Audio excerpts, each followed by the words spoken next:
দেশের তৈরি পোশাক শিল্প খাতে চলমান অস্থিরতা নিরসনে শ্রমিক সংগঠনগুলোর সঙ্গে বৈঠক করেছে মালিকপক্ষ।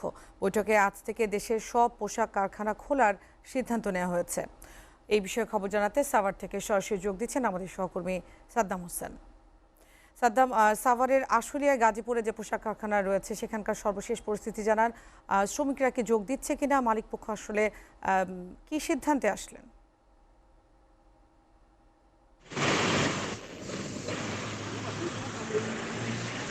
আসলে রাজবাড়ির অবস্থান করছে।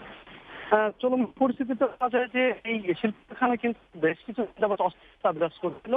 তার এই ধারাবাহিকতা কিন্তু আজ গতকাল কিন্তু জিএমএর এই যে শ্রমিক সংগঠন এবং নেতাকর্মী থেকে দুই দফা মিটিং হয় এবং যার ফলে আজ কিন্তু আজ শনিবার শিল্প কারখানা কিন্তু সাভার শিল্প কারখানা খুলনার ঘোষণা দিয়েছেন জিএমআই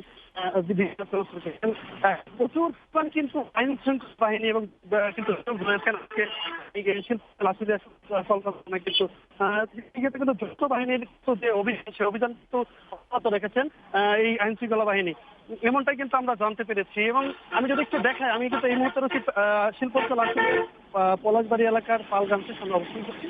এখানকার কিন্তু শ্রমিকরা আজ এখানে আসেনি এবং তা দেখা যাচ্ছে কিন্তু এখানে প্রচুর পরিমাণ আইন শৃঙ্খলা বাহিনীর সদস্যদের কিন্তু দেখা যাচ্ছে। সেই সাথে বলা যায় শিল্প পুলিশ, থানা পুলিশ এবং সেনাবাহিনী, বিজিবি, র্যাবসহ বেশ কিছু আইন শৃঙ্খলা বাহিনী কিন্তু রক্ষা করা যাচ্ছে এবং বলা যায় যে সব মিলে স্বাভাবিক যাচ্ছে, কিন্তু অপ্রতিকার কোনো ঘটনা এখন পর্যন্ত ঘটেনি, আমরা কিন্তু এমনটাই জানতে পেরেছি। তো আরেকটু বলে রাখি যে এখানকার যে শিল্পটা আসলে কিন্তু গত কয়েকদিন যাবতীয় কিন্তু অস্থিরতা বিরাজ করছিল, কিন্তু আজ বলা যায় যে সে কয়েকটা কারখানা কিন্তু বন্ধ রয়েছে এবং সব মিলে বলা যায় যে স্বাভাবিক রয়েছে শিল্প অঞ্চল আশুলিয়া। তো এই ছিল আমার কাছে সর্বশেষ তথ্য।